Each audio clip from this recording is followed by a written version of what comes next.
Hello, good day to everyone, no. So, meron tayong topic ngayon sa hapon na ito about sa divorce. So, papaikliin ko lang lamang ito, no. Bahala na kayo kung ano yung argument niyo dito. So, merong conversation sa book of Matthew chapter 19, no, verse 8, 9 and 10, no, na gustong hulihin ng mga Pharisees si Jesus Christ when it comes to the law of Moses, when it comes to the law, mga kapatid, no, na gusto nila makitang magkamali si Jesus Christ dito sa portion na ito. Many times they attempted to tempt Jesus to parang magkamali sa mga batas, pero hindi nila talaga mahuli si Jesus Christ. So ito pinaka-controversial.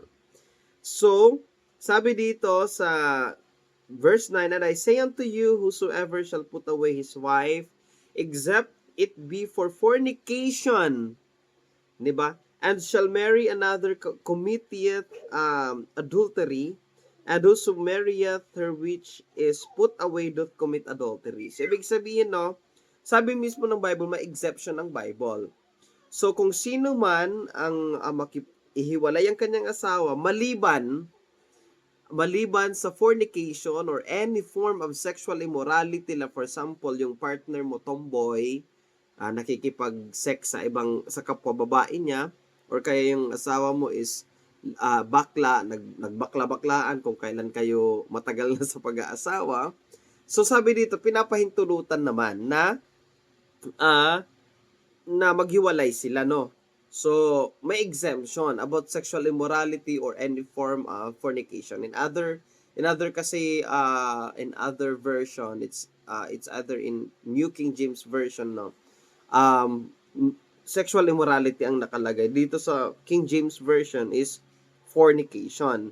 So sabi dito, "Shall marry another committed adultery." So, ibig sabihin, kapag nag-remarry ang isang tao, except kung ang reason ay fornication, no, nagko-commit siya ng adultery. Ganon din yung tao na pakakasalan niya is magko-commit sila ng adultery.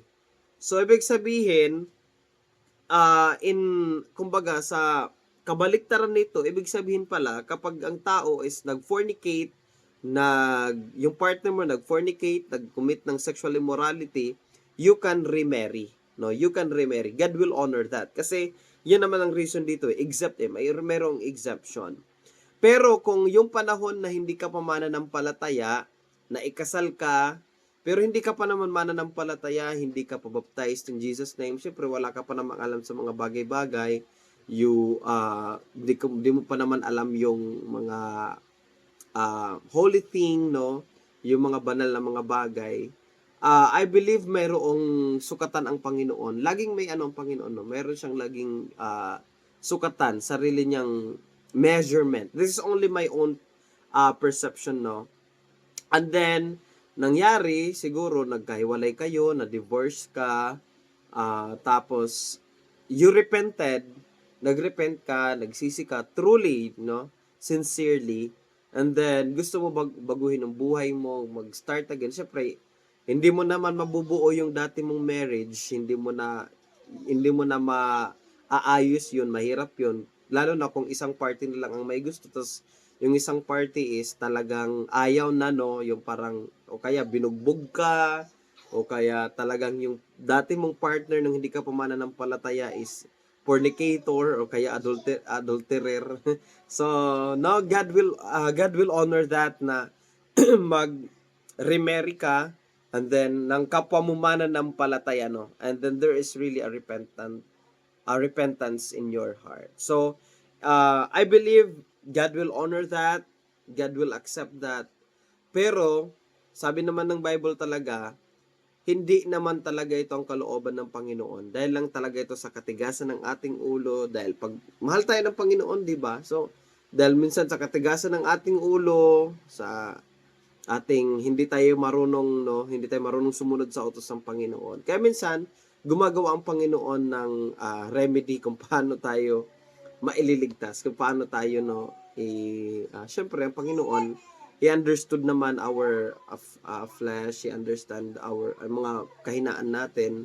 Basta truly mayroon tayong repentance, no? Ang Panginoon naman, nakikita naman niya yung ating puso, nakikita naman niya yung ating tunay na motibo kung talagang tayo nagre-repent or hindi. So, hindi natin yun maitatago sa ating Panginoon. So, God bless po mga kawanes. Nasa inyo po kung ano yung inyong argument regarding dito sa divorce na ito. So, you have your own idea, you have your own understanding, you have your own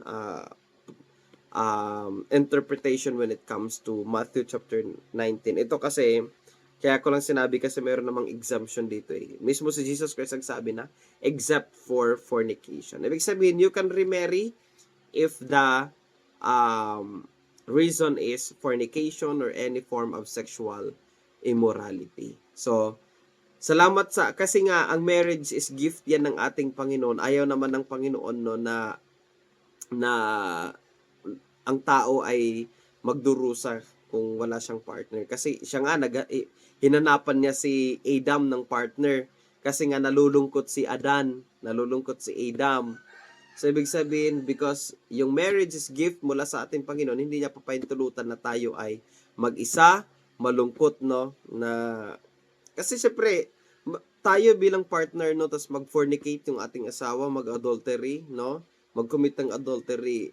Minsan lang, may mga tao talagang matiisin, pero most of us will really not going to stay, no?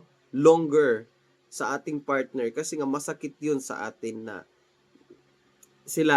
tayo ay iniputan sa ulo, no? So, yun lang ang aking stand. Na you can remarry if the reason is any form of sexual immorality or any form of fornication.